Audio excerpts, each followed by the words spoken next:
The donkey and the man understand each other. They are both servants of the grain. The warmth of the room makes your eyelids heavy. It is a soporific heat. It relaxes your muscles. The tension in your neck melts away like butter. You are safe here. The fire will not go out. The bread will be made. The sun will rise, but not yet, not for a long time. Look at the shadows cast by the turning mill. The wooden beam casts a long, dark bar of shadow across the floor. It sweeps across the room like the hand of a clock. It touches the sacks. It touches the table. It touches the oven. It touches the wall. And then it starts again. Round and round. Passage of time marked in shadow. Focus on the texture of the wall next to you. The plaster is peeling slightly. Beneath it, you can see the rough red brick. There is a small spider web in the corner near the ceiling. It is covered in flour dust. It looks like a net of white lace. The spider is not moving. It is waiting. Everything is waiting. The baker walks over to a bucket of water. He dips a ladle in and takes a drink. Gulp, gulp. Sigh, he splashes a little water on his face. Drops of water fall onto the dusty floor. Splat, splat. They form tiny balls of mud dark against the white flour. He goes to the oven. He picks up a long wooden peel, a shovel for bread. He adjusts the coals, pushing them further back into the oven to clear the floor for the loaves. The sound of the wood scraping against the brick floor of the oven is gritty. Shhhk. SHHHHK. He throws a handful of bran onto the oven floor to test the heat. The bran hits the hot bricks, FZZZT. It smokes instantly. The smell of toasted bran fills the air. It is sharp and nutty. He nods. The temperature is right. But the bread is not ready to go in yet. The dough must rise, so we wait. The waiting is the best part. There is no expectation, just the donkey, just the mill, just the warmth. The donkey's ears twitch. Left, right. He swishes his tail, it hits his flank. Swish. Thud. He is dreaming of a field of clover, perhaps, or perhaps he dreams of nothing. Perhaps he is just a walking meditation. We can learn from the donkey.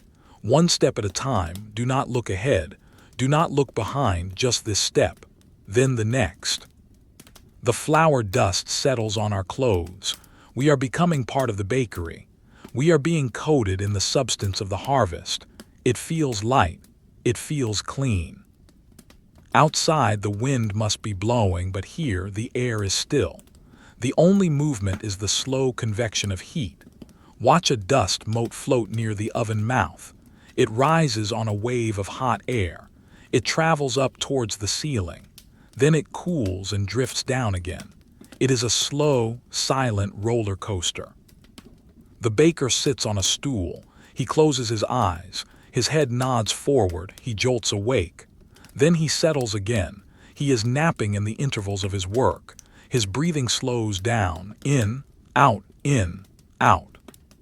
It harmonizes with the rumble of the millstone.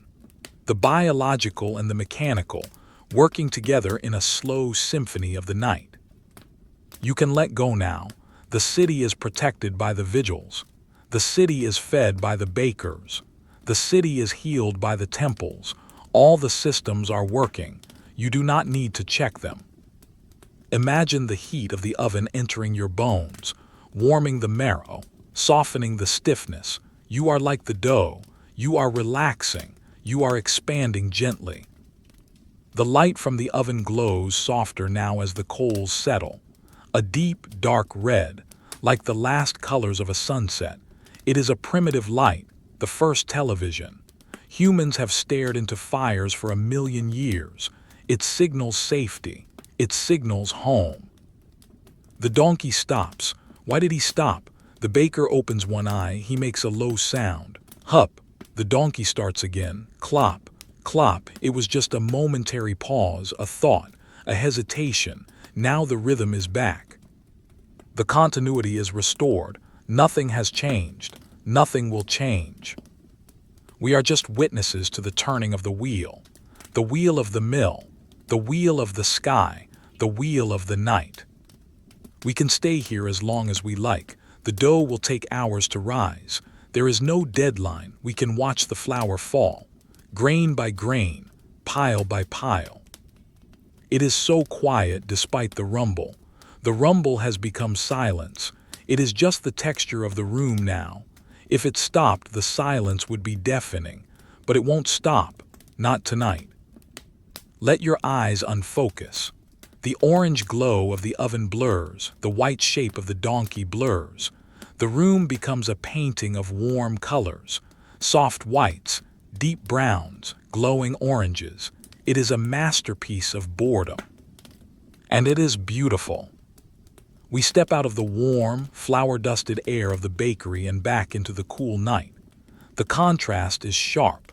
The air feels thin and crisp against our skin after the dense heat of the ovens.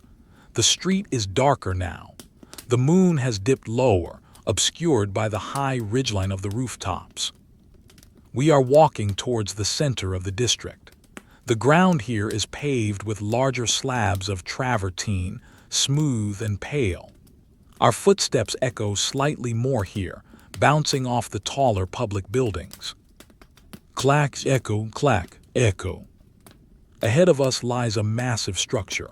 It is a block of silence and stone. It is the local Thermae, the public baths. During the day, this place is a chaotic hive of shouting, splashing, gossip, and business. But now it is a cavern of secrets. We are not going in through the grand front entrance with its columns and statues. We are going around the back, to the service entrance, to the heart of the operation. We descend a short flight of stone stairs. The air gets warmer with every step. Step down, step down, step down. We are entering the Prefurnium, the furnace room. The door is open to let in air for the fires. We step inside. The room is subterranean, dug into the earth. The ceiling is low and blackened by years of smoke. Piles of wood are stacked against the walls, logs of oak and beech, seasoned and dry, ready to burn. In the center of the wall there are 3 small arched openings close to the floor. These are the mouths of the furnaces. Inside them fires are burning.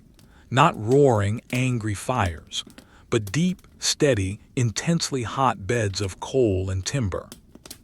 This is the hypocaust system, the engineering miracle that keeps the Roman winter at bay. The heat from these fires does not go into a chimney. It is drawn under the floors of the bathhouse. It flows through hollow spaces beneath the mosaics, warming the stone from below. A man is here, the fornicator, the stoker.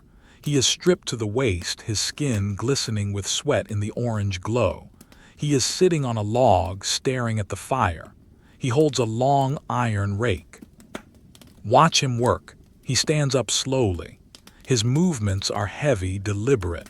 He picks up a log from the pile. It is heavy. He feels the weight of the wood, the texture of the bark.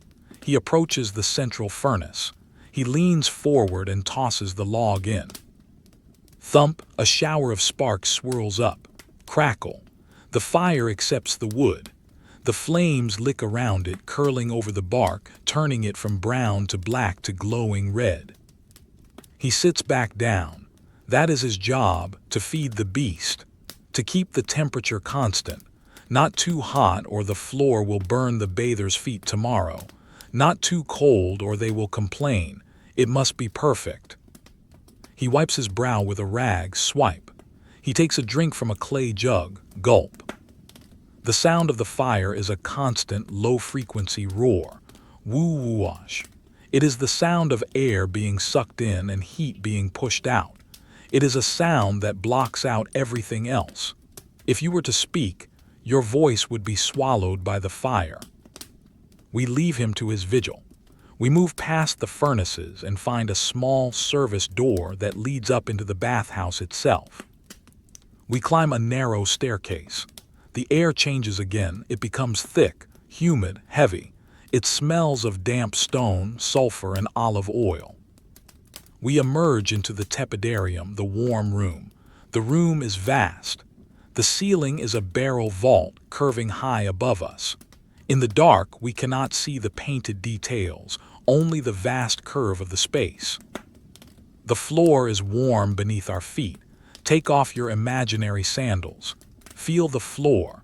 It is mosaic tile, smooth, glass-like, and it is pleasantly warm. The heat from the furnace below has saturated the stone. It radiates up through your soles into your ankles, relaxing the tendons. There is no water in this room, just warm air. The room is empty. The benches along the walls are empty shadows. It is like standing inside a giant, warm lung. Walk to the center of the room. Your footsteps make a wet, slapping sound even though the floor is mostly dry. The humidity amplifies the contact. Plap, plap, plap. Listen to the acoustics. This room is an echo chamber. Snap your fingers. Snap. The sound travels up to the ceiling, bounces, comes back down, bounces again. Snap. App. App. It takes seconds to fade. The silence here is not empty. It is full of the potential for sound. We move on, through a large arched doorway, into the caldarium, the hot room. Here the air is visibly thick. Steam hangs in the air like a translucent curtain. It catches the faint light coming from the moon through the high clerestory windows. The steam swirls and drifts. It is white and ghostly. There is a pool here, the hot plunge bath. The water is dark, almost black in the dim light, but look closely at the surface. Steam is rising off it in wisps. They look like spirits leaving the water, twisting, turning, vanishing. We sit on the edge of the pool. The marble rim is hot. The water is still. Dip your hand in. It is hot. Very hot, but not scalding. It is a soaking heat. Pull your hand out. Water drips from your fingers. Drip, drip, drip. The drops hit the surface of the pool. Bloop, bloop. The sound echoes loudly in the vaulted room. Bloop, bloop, bloop.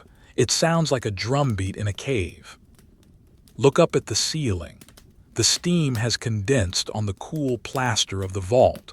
Millions of tiny water droplets hanging there. They reflect the tiny amount of light in the room. They look like a galaxy of stars made of water. One droplet gets too heavy. It falls a long way. Watch it fall through the steam, splash. It hits the stone floor near the pool. A tiny puddle forms. The atmosphere is suffocatingly peaceful. The heat presses against your chest, slowing your breathing. You cannot rush here. The air is too thick to rush. You must move slowly. You must breathe slowly. This place is a womb of stone and water. The Romans built this to escape the dirt and noise of the city, to float, to be clean. Tonight the water is cleaning itself, settling. The sediment sinks to the bottom. The surface becomes a mirror. We stand up, heavy with the heat. We move through another door. The air cools instantly. We are entering the frigidarium, the cold room. This is the largest hall. The ceiling soars even higher here. Great cross vaults intersect above us, supported by massive columns of granite. The columns are thick and solid. They feel like the legs of elephants. Touch one. It is cold. Ice cold. The shock of the cold stone after the heat is grounding. In the center is the cold pool, a vast rectangle of water. It is unheated. It comes straight from the aqueduct. The water is crystal clear. We can see the bottom, paved with blue tiles. The moonlight streams in through a large semicircular window high on the wall. A beam of silver light cuts through the darkness and strikes the water. Where the light hits, the water glows, a pale, ethereal blue. The rest of the pool is in shadow. Walk to the edge. The water is motionless, not a ripple. It looks like a block of solid glass. If you stepped on it, you feel like you wouldn't sink. You would just stand on the surface. There is a statue of Neptune at the far end. He holds a trident. He looks down at the water, eternal guardian of the pool. His beard is carved in thick, swirling curls. The shadows play on his face, making him look thoughtful. Listen, drip. Somewhere a pipe is leaking. A tiny rhythmic leak, plink, plink, plink. It is very faint. You have to strain to hear it. It comes from the walls. The plumbing of Rome is hidden behind the marble. Lead pipes carrying water from the hills miles away to this exact spot. The water never stops flowing. Even while we sleep, the aqueducts are working. Gravity is working. Gravity is pulling the water down from the mountains. Gravity is pulling your eyelids down. Gravity is pulling your body into the earth. Sit on a marble bench in the shadows. The stone is cool through your clothes. Lean your head back against the wall. Look up at the vaulted ceiling. The shadows of the columns stretch across the floor, long, dark fingers. There is no one here, just you and the water, and the echo of the drip, plink. Imagine the weight of the water in the pool, tons of water, held in place by stone and cement. It is heavy, solid. The water presses against the sides of the pool. The pool presses against the earth. Everything is holding its place. You don't need to do anything. The architecture is doing the work. The arch holds the roof. The column holds the arch. The floor holds the column. You are supported. Close your eyes in the simulation. Smell the mineral scent of the water. cold stone, wet lime. It is a clean smell, a smell of purity. The heat from the other rooms is far away now. Here it is clarifyingly cool. Your mind clears. The thoughts settle like the sediment in the hot pool. They sink to the bottom, leaving only clear, still water. A breeze blows in through the high window. It ruffles the surface of the pool just a little. The reflection of the window breaks into shards of silver. They dance on the water, shimmying, shaking. Then the wind dies. The shards reassemble. The window is whole again. This cycle happens every night. Wind, ripple, stillness. Wind, ripple, stillness. It doesn't matter if anyone sees it. It happens anyway. We get up slowly. The echo of our movement is louder here. Scrape.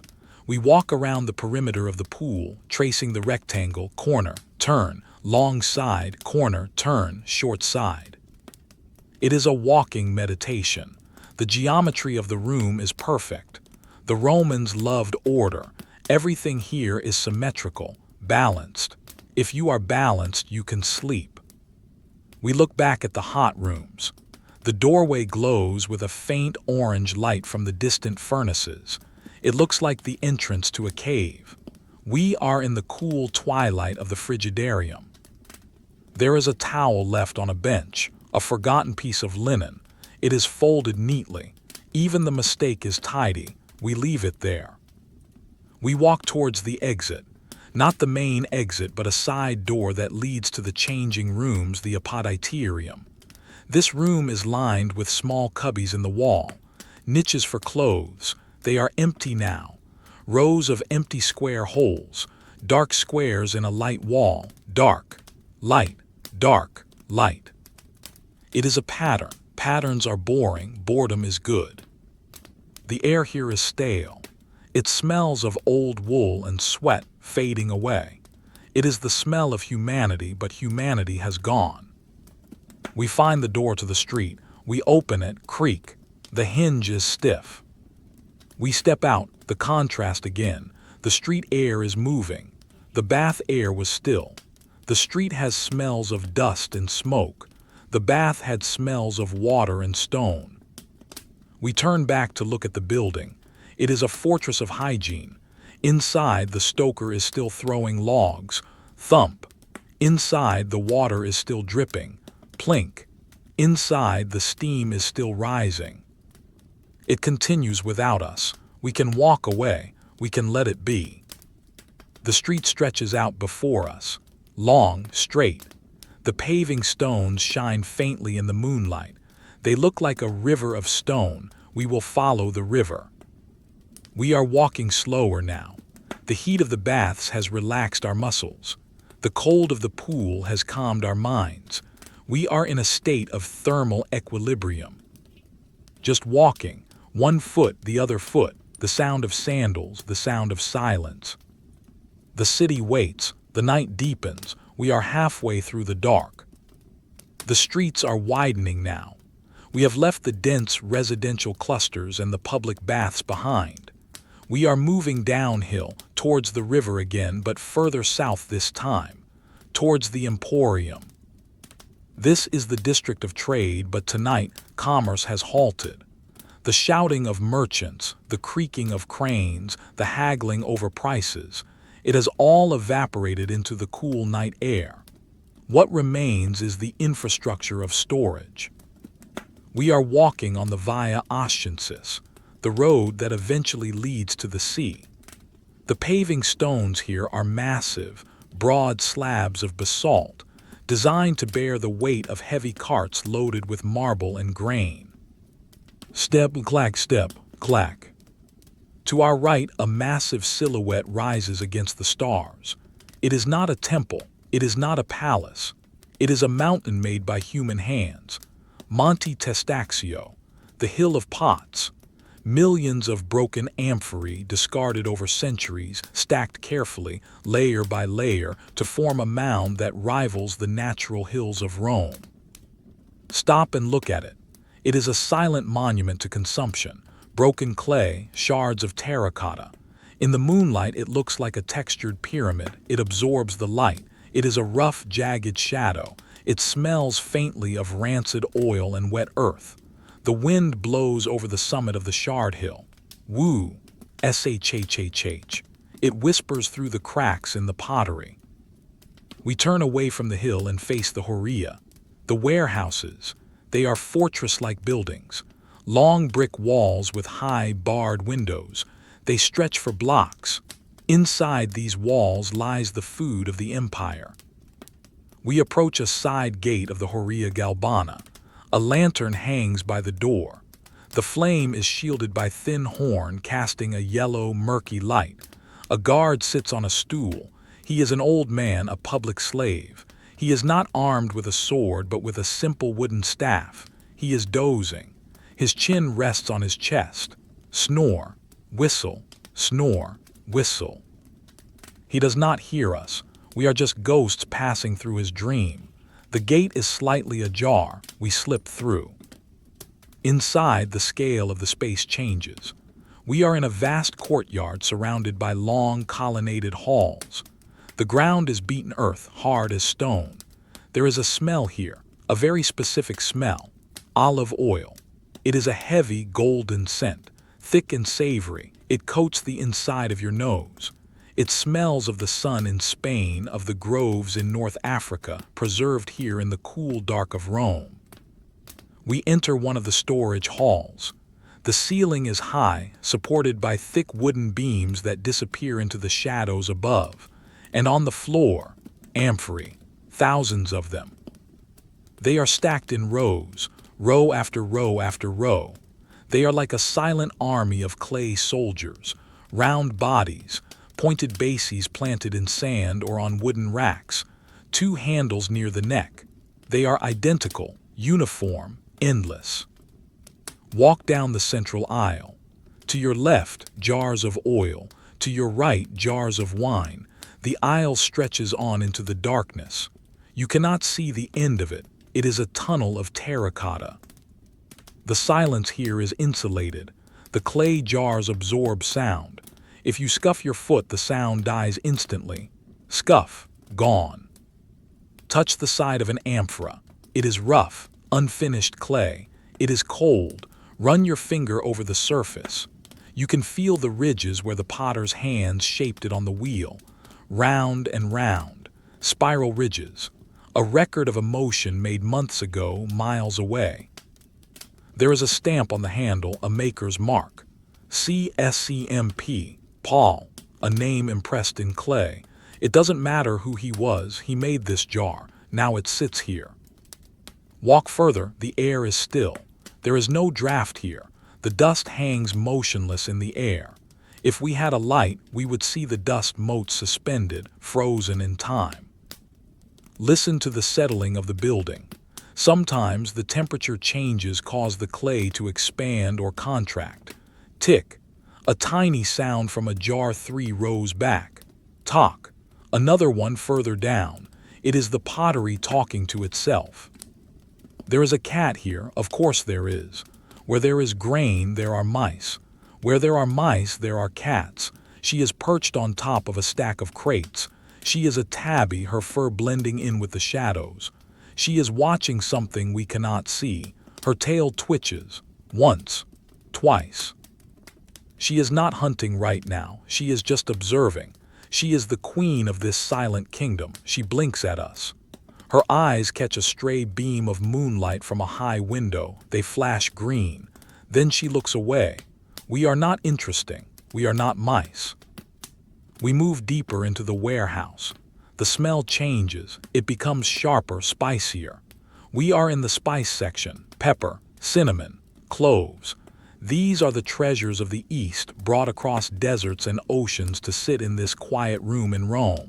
The smell is dry and dusty. It tickles the back of your throat. There are sacks here piled high. Burlap sacks.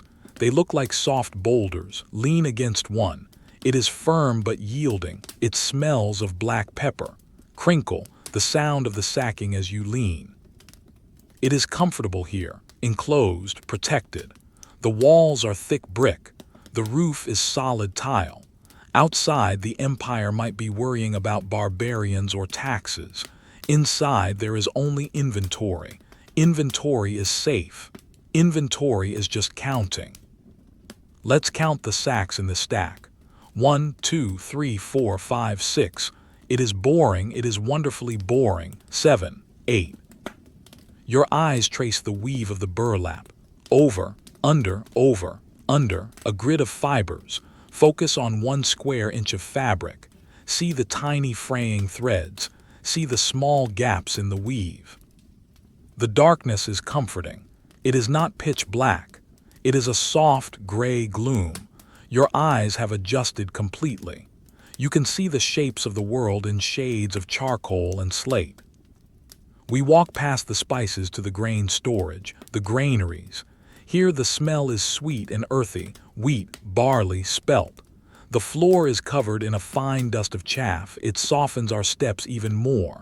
Hush, hush, hush. There is a wooden chute coming down from a loft. A few grains of wheat are stuck at the mouth of the chute. 1 grain falls. Tap. It hits the floor. It is a tiny seed. It holds the potential for life, for bread, for energy. But right now it is dormant, sleeping. A scribe's desk sits in a corner. It is a simple wooden table. There is an ink pot dry, a reed pen, a wax tablet. The scribe has gone home. On the wax tablet there are scratches, numbers, VXIII. Someone counted these sacks today. Someone will count them again tomorrow. The cycle of counting never ends. Sit on the scribe's stool. Rest your elbows on the table. Rest your chin in your hands. Look out at the sea of sacks. They look like sleeping hills, soft, rounded shapes. The shadows between the sacks are deep and dark. There is a feeling of immense abundance here. There is enough food. There is no need to worry about hunger tonight. The city is stocked. The silos are full. You can relax. The survival needs are met. Behind the wall, we can hear the river again. The Tiber is just outside. We are close to the docks where the barges unload. We can hear the water lapping against the stone quay. Lap, lap, lap, and the creaking of a moored boat. Irk, irk, the rope stretching, the wood groaning. The rhythm of the water merges with the silence of the warehouse. It rocks the building gently, or maybe it just feels that way. Imagine the journey of the grain, grown in a field in Egypt, swaying in the sun, harvested by men singing songs, threshed, loaded onto a barge on the Nile, transferred to a great ship, crossing the Mediterranean, blue water, white foam, arriving at Ostia, loaded onto a river barge, pulled up the Tiber by oxen walking on the bank, and finally carried here to rest. The grain has had a long journey, now it sleeps. You can sleep too. Your journey today is done. The air is cool and dry. It preserves things, it preserves the grain, it preserves the silence. Breathe in the dryness. It feels clean in your lungs. A rat scampers across a high beam. Scritch, scratch, scritch. It is fast. It is gone. The cat ears twitch, but she does not move. It is a truce for the night. Everyone is too tired to hunt. We get up from the stool. The wood creaks, creak. We walk back towards the central aisle, back through the wheat, back through the spices, back through the oil. The amphorae are still there. They haven't moved. They are waiting for us to leave so they can go back to being purely objects in the dark. We stop at a large clay jar that is cracked. A fissure runs down the side. It is empty. Put your ear to the opening of the jar. Listen to the ocean in the jar. Hoo-woo. It is the resonance of the air inside the hollow space. A low, humming note. A B-flat, perhaps. Or a low C. It is a lullaby sung by clay. Close your eyes and listen to the jar. Hoo-woo. It sounds like the wind. It sounds like the sea. It sounds like your own breath. Pull away slowly. The sound fades. We walk towards the exit. The old guard is still sleeping. He has shifted slightly. His head is now resting against the stone wall. He looks peaceful. His staff has slipped from his hand and lies on the ground. We will not wake him. We step over the staff. We slip out of the gate, back under the open sky. The stars seem brighter now. The moon is hidden behind the warehouses, casting a giant shadow over the street. We are standing at the base of the Monte Testaccio. The broken pottery hill looms above us. Millions of broken things. There is something comforting about it. Things break. They are discarded. They become a hill. They become part of the landscape. Nothing is truly lost. It just changes form. We walk away from the warehouse district. The road is empty. The silence is total. No birds, no dogs, no carts, just the stones and the shadows. We are walking south towards the edge of the city, towards the Via Appia, but that is a long way off. For now, we are just walking in the space between the warehouse and the river. The air is getting misty again. The river fog is rolling in. It wraps around the corners of the buildings. It softens the hard lines of the brick. The world is becoming a watercolor painting. Gray, blue, black, soft edges, blending together. Your footsteps are heavy. Your legs feel slow. The rhythm of the walk is automatic. You don't have to think about where to put your foot. The ground is always there, solid, waiting. We find a low wall near the riverbank. Let's sit for a moment. Watch the fog move over the water. It moves in tendrils, like slow, white fingers, reaching out, pulling back, reaching out, pulling back. It covers the far bank. The other side of the river is gone. There is only this side. There is only here. There is only now. The smell of the olive oil still lingers faintly on our clothes, a reminder of the quiet abundance we just visited. The city is asleep. The grain is asleep. The oil is asleep. And the river flows on, silent, dark, deep. We rise from the low wall near the riverbank. The fog is thick now, clinging to our clothes like a fine, damp web. We turn our backs to the Tiber and begin to walk inland, moving south and east. We are heading towards the gate, the Porta Capena. It is the exit from the city proper, the gateway to the most famous road in the world, the Via Appia. The walk is steady. The ground rises slightly. We pass through neighborhoods that are thinning out. The tall apartment blocks are replaced by smaller houses, gardens, and vineyards that encroach on the city limits. The air smells less of smoke and more of grass. We reach the gate.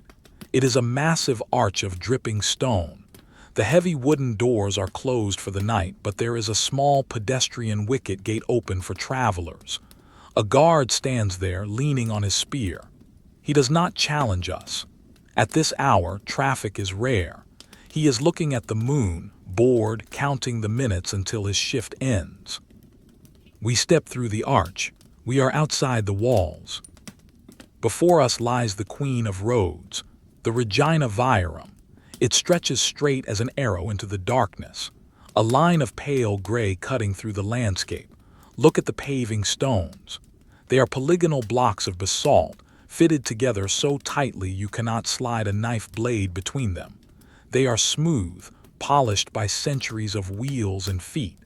In the moonlight, they shine like the scales of a giant serpent. We begin to walk down the road. Click, clack. The sound is sharper here. The road is harder. On either side of us, the monuments begin.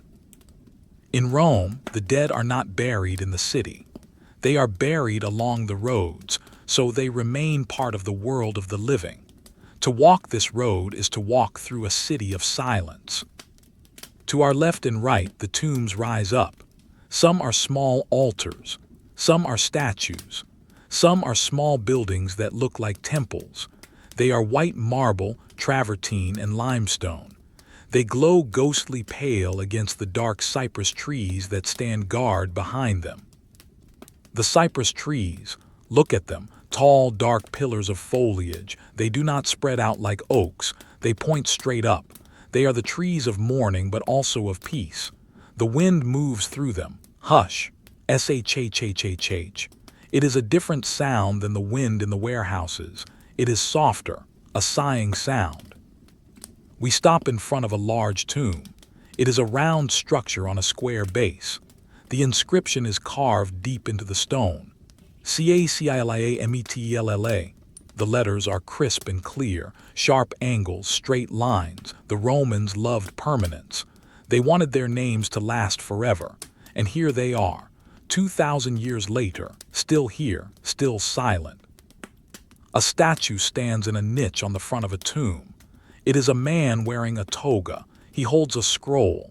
His hand is raised in a gesture of address as if he is about to make a speech. But he has no voice. He stands there, freezing in the middle of a sentence that will never be finished. His marble eyes look over our heads down the long road. He is patient. He has nowhere to be. We walk on. The road is flanked by grass verges. The grass is long and wet with dew. In the grass, the crickets are singing chirp, chirp, chirp. It is a steady, rhythmic pulse. The heartbeat of the countryside. It is a comforting sound. It means everything is normal. A lizard, disturbed by our footsteps, skitters across the stone and disappears into a crack in a tomb. Scuttle, fast, then gone. The stillness returns instantly. There is a bench made of stone by the side of the road, a place for travelers to rest. Let us sit. The stone is cold and hard. It grounds us. From here, we can see the line of tombs stretching away into the fog. They look like small houses, a village of the sleepers. The moon casts long shadows from the monuments. The shadow of a column stretches across the road. We are sitting in it. It is a band of darkness. To our left, the shadow of a statue, a human shape stretched thin by the angle of the light. The air here smells of pine needles and damp earth. It is a green, resinous smell. Breathe it in. It clears the head. Further down the road, there is a columbarium, a communal tomb. It is a small building with a door. The door is locked, but we can imagine the inside. Rows of small niches like a dovecote. In each niche, an urn of ash. Families resting together. Generations side by side. No arguments, no noise, just dust and memory. We stand up and continue walking. The rhythm of the walking is hypnotic. Left foot, right foot, basalt, basalt, stone, stone. We pass a relief carving on a tomb. It shows a husband and wife. They are clasping right hands, the dextrum iunctio, the symbol of marriage and loyalty. They look at each other with calm faces. They have been holding hands for centuries. Their grip has never loosened. It is a gesture of eternal support. You can feel the stability of it. The fog swirls around the base of the tombs. It makes them look like they are floating, islands of stone in a sea of mist. Ahead we see a faint light. It is not a tomb. It is a kopona, a roadside inn. It sits back from the road, a simple two-story building. A lantern hangs outside. We approach it, but we will not go into the tap room. We will go around to the side to the stable. The stable door is open. The smell of hay and horses drifts out. It is a warm animal smell, musky and sweet. We step into the shadow of the doorway. Inside, it is dark. We can hear the horses. There are 4 of them, travelers' horses. They are standing in their stalls. They are not sleeping, but they are resting. One of them shifts its weight. Clop. A hoof on the straw-covered floor. Listen to them breathe. Phhhfft. A soft snort. Chomp, chomp. One is chewing on hay. Slow, rhythmic grinding. The sound of a horse chewing is one of the most peaceful sounds in the world. It is slow, deliberate, crunch, grind, swallow, pause, crunch, grind, swallow. We lean against the wooden post of the stable. The wood is rough and worn smooth by years of shoulders rubbing against it. It feels solid. We watch the horses in the dark. Their coats gleam faintly where the lantern light catches them. A brown flank, a black mane, a tail swishes. Swish. The innkeeper is asleep upstairs. The travelers are asleep. Only the horses are awake, and us, and the statues on the road. We leave the stable. We do not want to disturb the animals. We walk back to the road. The Via Appia continues. It goes all the way to Brindisi, hundreds of miles away. But we do not need to go that far. We only need to walk a little more. The sky is beginning to change very slightly. The deep black is turning to a very dark blue. Dawn is still hours away, but the heavy blanket of midnight is lifting just a fraction. The stars are still bright. The Milky Way is visible above the road, a river of light mirroring the river of stone. The road of milk, the ancients called it. Walk in the middle of the road. You are the only person on it. You own the road. The emperor is asleep. The Senate is asleep. The generals are asleep. The road belongs to the quiet walkers. Look at the texture of a pine cone lying on the road. It has fallen from one of the umbrella pines. It is closed tight against the cold, symmetrical, scaled. Kick it gently. Skitter. It rolls across the smooth stone and stops in the gutter. We pass a milestone, a tall cylindrical column. It has numbers on it, distances. 1 mile from the city. We have walked a mile. It felt like floating. The silence here is heavy with history. You can feel the weight of all the people who have walked here before. Soldiers marching to war, merchants bringing silk, families visiting graves. They have all passed. Their noise has faded. Only the stones remain.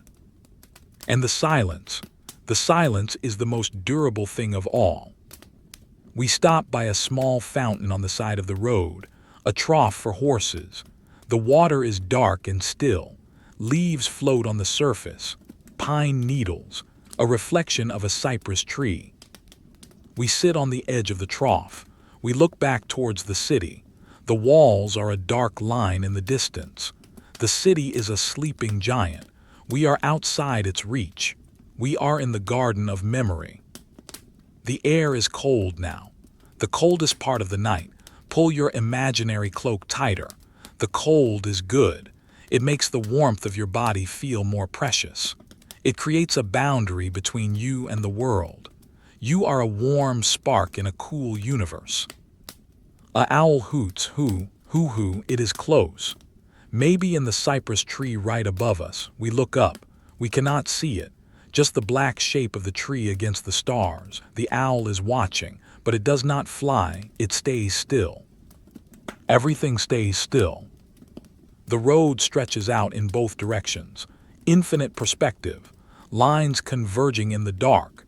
It is a lesson in geometry, a lesson in patience.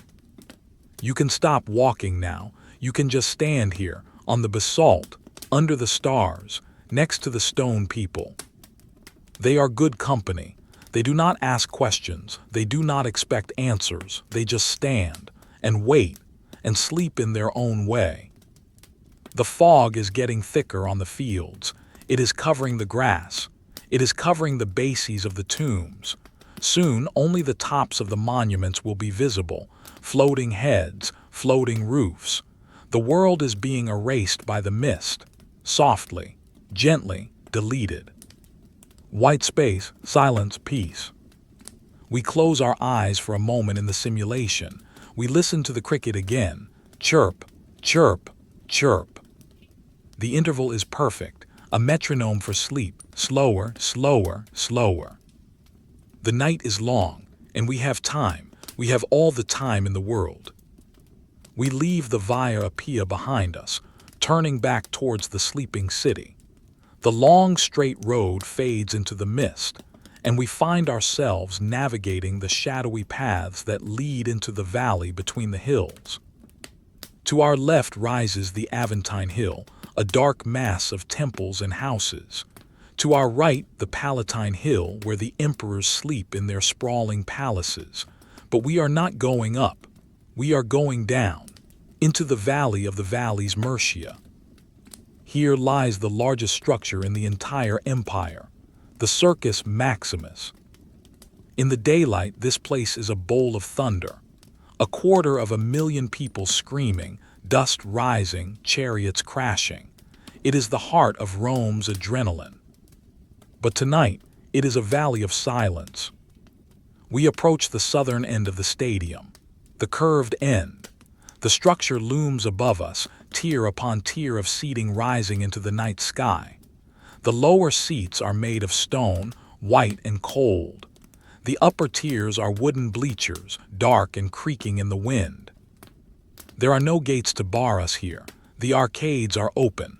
We walk through a tunnel under the seats. It is pitch black for a moment.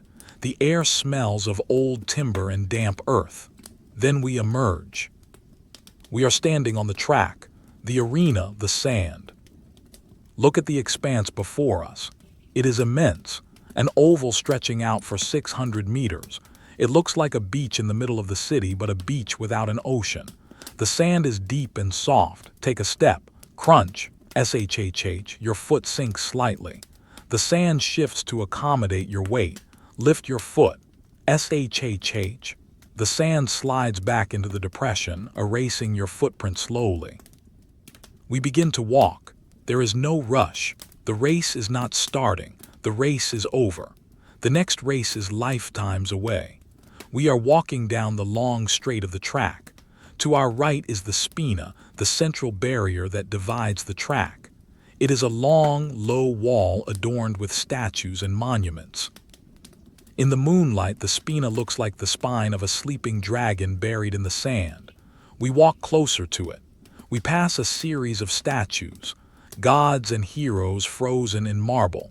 They look pale and ghostly. They are watching the empty track, eternal spectators. Here is the great obelisk, brought all the way from Egypt by Augustus. It shoots up into the sky, a needle of red granite. It is so tall you have to tilt your head all the way back to see the tip. The tip catches the starlight. The shadow of the obelisk falls across the sand, a long, sharp line of black. We step over the shadow. It is like crossing a border. Further along the spina, we see the lap counters. There are 7 bronze dolphins on a rack. During the race, they are tipped over one by one to count the laps. Now they are all upright. 7 dolphins frozen in mid-jump. They are dull bronze, not shining. They look heavy. There is no one to tip them. The count is paused. Next to them are the 7 marble eggs, also lap counters. They are large, smooth ovals. They look like giant pearls in the dark, still, silent, perfectly round. The wind blows down the length of the valley, woo-woosh. It picks up a few grains of sand. They skitter across the surface. Hiss. It is a dry sound, like dry leaves on pavement. The wind whistles slightly as it passes through the rigging of the awnings that are furled up tight for the night. Thrum-um, a low vibration. We stop in the middle of the track, turn around slowly. 360 degrees, rows and rows of empty seats. Empty, empty, empty, empty. It is a sea of emptiness. Imagine the people who sat there, but do not imagine them shouting. Imagine them gone. Imagine the wood resting from their weight, the stone cooling down after the heat of the bodies. The stadium is exhaling. To our right, high up on the Palatine Hill, the imperial palace overlooks the track. The Domus Augustana. It is a cliff of brick and marble. There are a few lights burning in the windows up there, distant orange squares. Perhaps a guard is walking a corridor. Perhaps a servant is banking a fire, but they are far away. High up in the world of power, we are down here, on the ground, in the dust. We continue walking. We reach the turning post at the end of the spina. The meta 3 tall, gilded bronze cones grouped together. This is the dangerous corner, the place where chariots crash. But tonight there is no danger. The bronze cones are cold. Touch one. It is icy metal, smooth, hard. You can see your distorted reflection in the dark metal, a shadow within a shadow. We round the corner. We are on the home stretch now. The sand stretches out towards the starting gates at the far end. Let us walk over to the side of the track to the podium wall. This is where the senators sit. The marble seats are wide and comfortable. Let's sit in one. It is cold, but the curve of the seat supports the back perfectly. Sit back. Look out at the sand. From this angle, the spina looks like a ship sailing on a sea of sand. The moon has moved. The shadow of the obelisk has shifted. Time is moving, but very slowly. A stray dog trots onto the track from one of the side entrances. It is small, scruffy. It stops. It sniffs the air. It looks at the vast open space. It is not interested in racing. It trots over to the wall of the spina, lifts its leg, and marks the territory. Then it curls up in the lee of a statue, sheltered from the wind. It tucks its nose under its tail. It goes to sleep. Even the animals know that this is a place for sleeping tonight. We stand up and keep walking. We are approaching the carceres, the starting gates, 12 arched openings. They are barred with heavy wooden gates. Inside it is pitch black. These are the stalls where the chariots wait. Tonight they are empty caves. There is no nervous stamping of hooves, no shouting of grooms, just silence, echoing silence. Stand in front of gate number 1. The wood of the gate is thick, reinforced with iron bands. Run your hand over the iron, rough with rust. It is locked tight. Nothing is starting. Nothing is beginning. Everything is finished. We turn our backs to the gates and look down the track one last time. The perspective is perfect. The lines of the seats converge in the distance. It is a study in gray and black, monochrome peacefulness. The vastness of the space makes you feel small, and being small is good. When you are small, you don't have to carry the weight of the world. The stadium carries the weight. The earth carries the stadium. We walk towards the exit ramp near the starting gates. The ramp leads up and out back to the street level. The sand gives way to paving stones again. Crunch, step, clack. We leave the soft silence of the arena for the hard silence of the street. We are near the cattle market now, the Forum Boreum. The smell of the sand is replaced by the smell of the river again. We are close to the Tiber once more. There are 2 small temples here. The Temple of Hercules Victor. It is round, encircled by columns. The Temple of Portunus. It is rectangular. They stand close together, huddled against the night. The round temple looks like a carousel that has stopped turning. The columns are fluted white marble. We walk past them. We are just drifting now. Aimless. There is no destination. The journey is the destination. We find a spot by the river wall again. The water is flowing, always flowing. The Tiber is the only thing in Rome that doesn't sleep, but it doesn't make noise. It just pushes water to the sea. We lean on the travertine parapet. The stone is damp. The fog is getting heavier here near the water. We can hardly see the other side of the river now, the island where we started. It is out there somewhere in the mist, hidden, wrapped in cotton wool. We watch a piece of driftwood float by. It is a dark shape on the dark water. It moves slowly, spinning lazily. It passes under the bridge, and it is gone. Another piece comes, and another. The river is carrying the debris of the mountains down to the ocean, carrying it away, taking the burden away. You can throw your thoughts into the river. Visualize them as pieces of wood. Throw them in. Watch them float away, drifting downstream under the bridge, into the dark, gone. Now the river is empty. Just water, just reflections. The air is very still. The wind that was blowing in the circus has died down here. The mist dampens all sound. It feels like the world has shrunk to a bubble around us. Just this wall, just this river, just this moment. We can stay here for a while, watching the water, counting the ripples. 1, 2, 3. The rhythm is slower than your heart rate. It pulls your heart rate down, down to the speed of the river, down to the speed of the stones. A fish jumps, splash, a ring of ripples expands, then the water heals itself, smooth again, glass again. The city behind us is a mountain of shadows. The circus is a valley of shadows.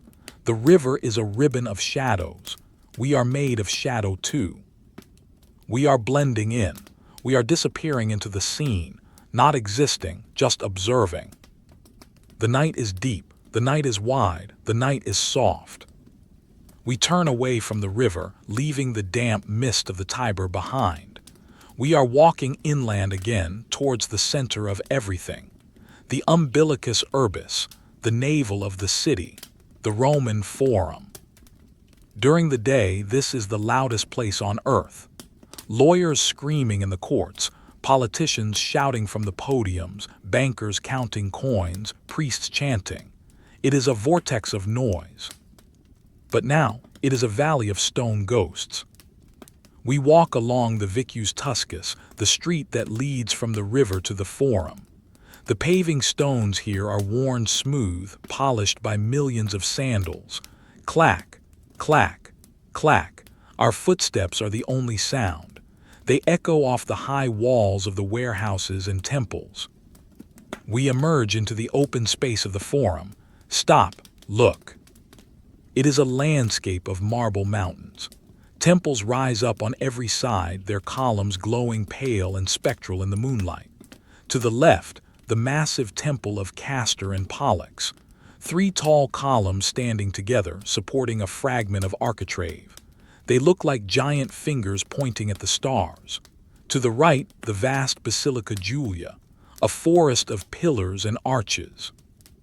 We walk onto the Via Sacra, the sacred way. This is the road of triumphs.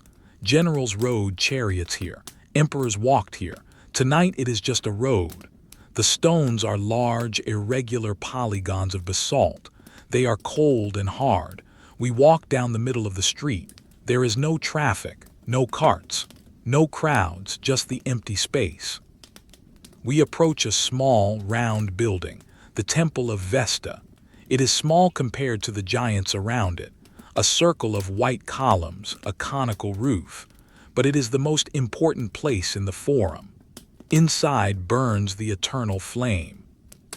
We cannot go inside, it is forbidden to men and restricted to the Vestal virgins, but we can stand near the entrance.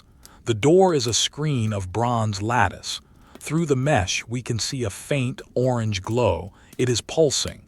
Flare, dim, flare, dim. It is the heartbeat of Rome. As long as that fire burns, they say Rome will stand. And it is burning, quietly, steadily. There is no roaring blaze, just a carefully tended hearth. A priestess is inside, somewhere in the shadows, watching the fire. She is awake so the city can sleep. We can feel a faint warmth radiating from the building, a tiny island of heat in the cool night. Next to the temple is the Atrium Vesti, the house of the Vestals. We peek through the gate into the courtyard. It is a long, rectangular garden surrounded by a 2-story colonnade. In the center are rectangular pools of water. They are perfectly still, mirrors of black glass. Statues of past head Vestals line the edges of the garden. They stand in their marble robes, hands folded, faces serene. They are the Silent Sisters. They have been standing there for decades, for centuries. They watch the water. They watch the moon. The peace in this garden is heavy. It is a sacred silence, a silence that has been cultivated and protected. A petal from a rose bush falls, flutter, it lands on the water, no splash, just a tiny ripple, ring, ring, then stillness again. We turn back to the main plaza of the Forum. We walk towards the Curia Julia, the Senate House. It is a tall, severe block of brick and concrete faced with marble on the bottom. The doors are massive bronze slabs. They are shut tight, locked. The Senate is not in session. There are no arguments tonight. No laws are being passed. No wars are being declared. The benches inside are empty. The air inside is stale and still. The state is asleep. Stand in front of the doors, place your hand on the bronze. It is cold, solid, immovable. It feels like the door to a vault. Whatever is inside, power, ambition, fear, it is locked away until morning. For now, it is just a building. Turn around and face the open square. In the center stands a solitary column. The column of Phocas, or perhaps an earlier monument. Time blurs here. It stands alone, balancing a statue on top against the sky. It is a line drawn between earth and heaven. Walk over to the rostra, the speaker's platform. It is a long, high stone stage adorned with the prows of captured enemy ships. Climb the steps, slowly, step, step, step. Stand on the podium. Look out over the forum. This is the view the emperors see, but there is no crowd, there are no cheering masses. There is only the moonlight on the paving stones. The empty space stretches out before you. It is peaceful without the people. The architecture looks cleaner. The lines are sharper. You have nothing to say, there is no speech to give. You can just stand here and listen to the silence. The silence of the rostra is profound. It is the silence of a place that is usually loud. It is the absence of noise. Hush. The wind blows through the columns of the temple of Saturn behind you. Woo-wo. It sounds like a flute played by a giant. Low, mournful, beautiful. We climb down from the rostra. We walk towards the Basilica Julia. This is the law court, a huge covered hall. The roof is gone in places, or perhaps it is just the shadows playing tricks. We walk among the rows of columns. It is a forest of stone, column after column after column. White marble veined with gray. The floor is covered in marble inlay. Geometric patterns, circles, squares, triangles. Look closely at the steps leading up to the basilica. There are scratch marks in the stone. Gaming boards carved by boardmen waiting for a verdict or by idlers playing dice. Grid lines, circles, tabula. Someone played a game here 500 years ago. The game is over. The players are gone. Only the scratches remain. Run your finger over the scratches. Shallow grooves in the stone. A memory of boredom. Boredom is eternal. We sit on the steps of the basilica. The stone is cool. We look across at the Basilica Aemilia on the other side. It is a mirror image, another forest of columns, another hall of silence. The Forum is a bowl. The hills rise around it, the Palatine to the south, the Capitoline to the west. The Capitoline hill looms above us. The temple of Jupiter Optimus Maximus is up there, the biggest of them all, but it is high up in the dark. We are down in the valley. A guard dog barks somewhere up on the hill. Woof, woof. It echoes down into the bowl, then silence. The dog has done its duty. It goes back to sleep. The air here feels old. It smells of stone dust, of incense residue, of dry leaves. It is the smell of history, but history is just a long list of things that happened. Tonight, nothing is happening. We are in the pause between the paragraphs of history. The moon is getting lower. The shadows are getting longer. They stretch across the plaza like black ribbons. The shadow of a column reaches out and touches the steps where we sit. It climbs over our feet. We are being absorbed by the shade. Feel the solidity of the step under you. Travertine stone, quarried from the earth nearby, it is heavy, dense. It supports you completely. You don't have to hold yourself up. The Forum holds you. Close your eyes in the simulation. Listen to the space. It is a large space, so the silence has a quality of vastness. It is not a small, stifling silence. It is a wide, open silence. Room to breathe, room to drift. Imagine the millions of words spoken here. They have all evaporated, gone into the ether. The air is clean of words now. We stand up. We walk slowly towards the Arch of Septimius Severus, or perhaps an earlier arch. It is a massive gateway of stone, 3 arches. The carvings on the surface are deep and complex. Battles, prisoners, triumphs, but in the dark they are just texture, bumps and hollows in the stone. We walk through the central arch. The ceiling of the arch is coffered, sunken square panels with rosettes. Look up as we pass through. Flower, flower, flower, carved in stone. They never wilt. They never die. They just hang there, upside down. We emerge on the other side. We are facing the tabularium, the record office, the archive. It is built into the side of the Capitoline Hill, a wall of arches looking down on us. Inside are the scrolls, the laws, the treaties, the debts, all filed away, all closed. The bureaucracy is sleeping. There is nothing to file tonight. We turn left, heading back towards the direction of the Colosseum, though we won't go that far.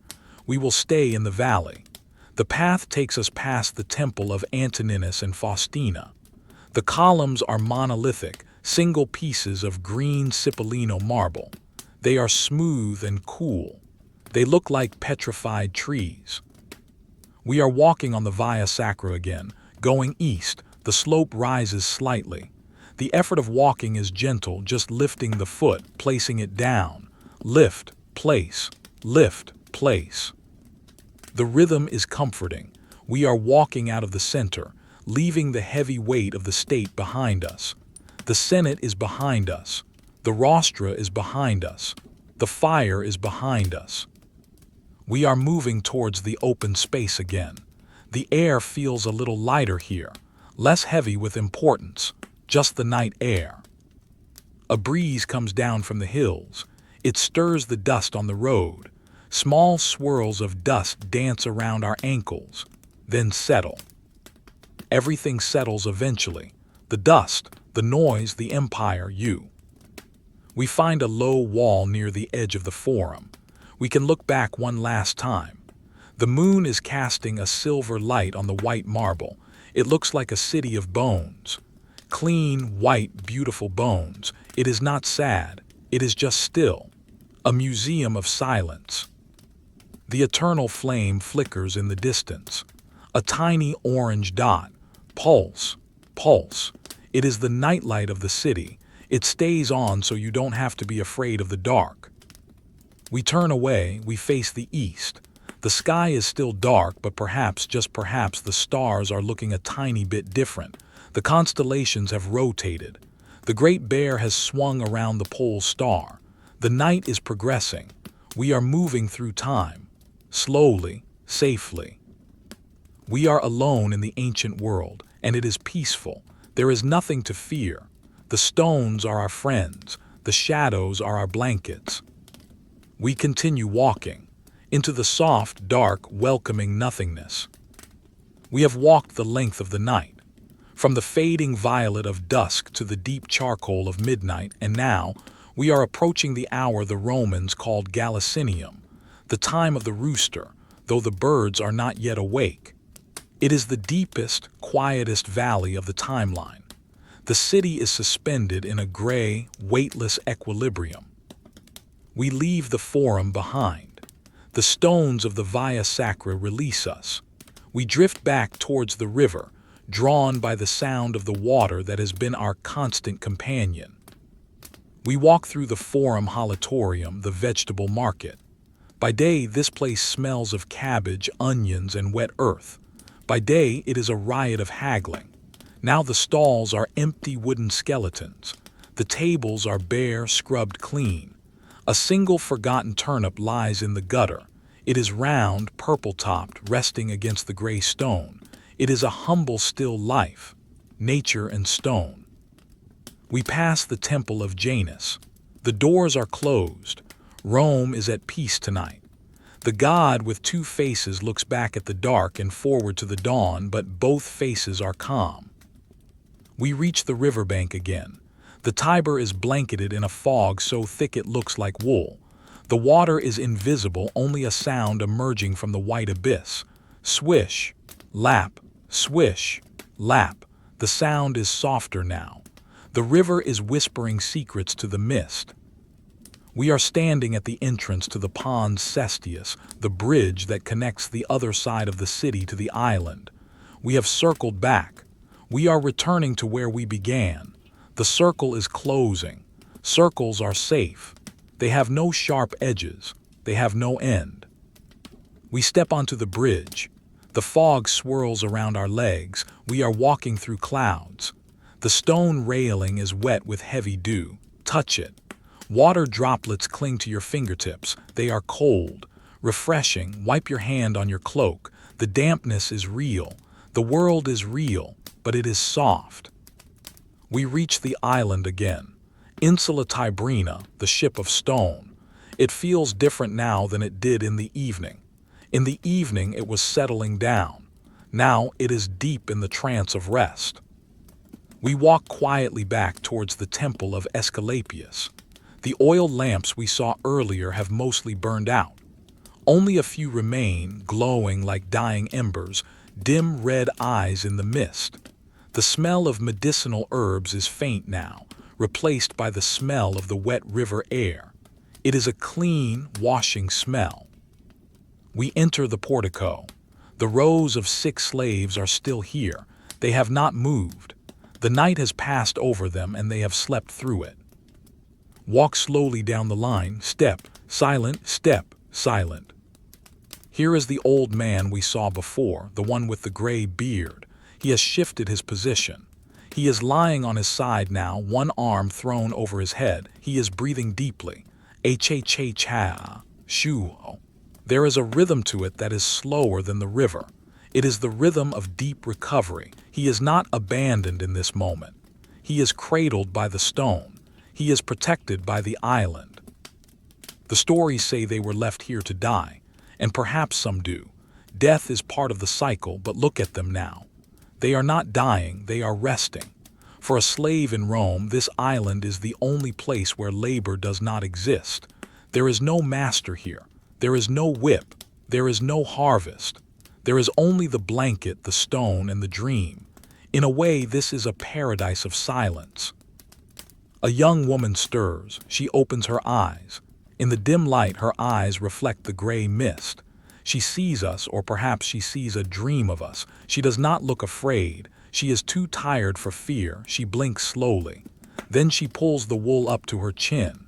She turns her head into the straw pillow. Rustle, and she goes back to sleep.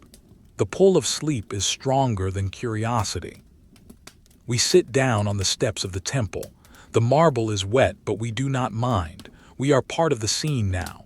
We watch the fog move through the columns. It is like a slow-motion tide, in and out, obscuring the sleepers, then revealing them, hiding the world, then showing it again. This island is a pause button for the empire. Whatever happens tomorrow, pain, joy, sun, rain, it hasn't happened yet. Right now, there is zero obligation. You do not have to fix anything. You do not have to learn anything. You do not have to be anything. You can just be a witness. Listen to the sounds of the island. The water lapping against the prow. Slap, slap, the rustle of the wind in the laurel tree. Click, click, the breathing of 50 sleeping people. Susurrus, it is a chorus of rest. The sky above is beginning to shift. It is not light yet, but the darkness is changing texture. It is becoming thinner. The stars are retreating. They are stepping back, fading into the ceiling of the world. The heavy black is turning into a deep, deep indigo, and then to a slate gray. But the sun is still below the horizon. The sun is sleeping too. This is the twilight of the morning, the time when dreams are most vivid, the time when the body is heaviest. Feel your own body. It feels heavy like the stone statues. Your arms are heavy. Your legs are heavy. Your eyelids are heavy. Gravity is gently pulling you down towards the center of the earth, anchoring you. You are stable. We look at the obelisk in the center of the island. The tip is lost in the mist. It looks like it goes on forever up into the sky, connecting the ground to the clouds. A bird wakes up, just one. A small sparrow in the eaves of the temple chirp. It is a soft sound, a question. Is it time? There is no answer, chirp. It decides it is not time yet. It tucks its head back under its wing. Silence returns. The silence is deeper now because it was broken. It folds back over the island like a heavy quilt. We stand up one last time, but we do not walk away. We stand at the edge of the embankment looking downstream. The river flows towards the sea. It takes everything with it. The silt, the dust, the leaves, the worries, the history, it all flows away, down to Ostia, into the Mediterranean, into the vast, blue, salty oblivion. Imagine your thoughts floating on the water, bobbing along, drifting into the fog, getting smaller and smaller and smaller, until they are gone. You are empty, you are clean, you are ready. The scene before you is a painting in gray and white. The Roman Empire is not a place of war tonight. It is a place of peace. The soldiers are asleep in their barracks. The senators are asleep in their villas. The slaves are asleep on their island. The animals are asleep in their stalls. Everything is in its place. The system is paused. The simulation is stable. You can close your eyes now, really close them. You don't need to see the mist anymore, you can feel it. Cool, damp, soft. You don't need to see the stone, you can feel it. Solid, ancient, still. We are going to fade out now, leaving the island to its privacy, leaving the sleepers to their dreams. The image is fading. The columns are turning to smoke. The river is turning to white noise. The island is dissolving into the gray. There is nothing left but the rhythm, the breath, the water, the night. Inhale, exhale. Inhale, exhale. The Romans are gone. The history is gone. Only the sleep remains. Good night, Vale, sleep.